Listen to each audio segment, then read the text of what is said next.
If you're observing Lent, we have a delicious recipe that'll keep you from ordering pizza this and every Friday. We're making pistachio crusted cod. Step 1 is making your pistachio crust. You're gonna use some pistachio nuts.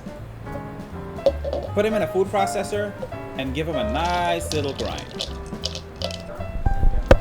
You're gonna get these into a food processor and just gently make a little crust. You don't want to make them into too much of a powder because you're making a crust after all. Combine this with breadcrumbs, Parmesan cheese and black pepper, and just give it a nice little mix. Mustard is the ultimate flavor enhancer, and you're going to want to take all this mustard and smear it on one side and use that kind of like a binder for your breadcrumbs.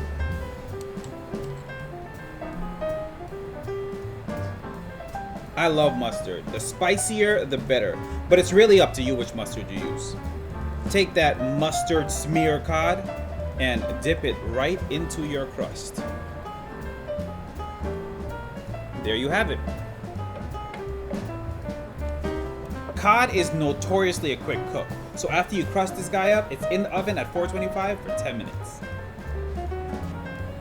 The right cod is flaky, juicy, and has a great crust on top. So, in a little over 10 minutes, we've dished a Friday night takeout and made a delicious home-cooked meal. Follow us for more.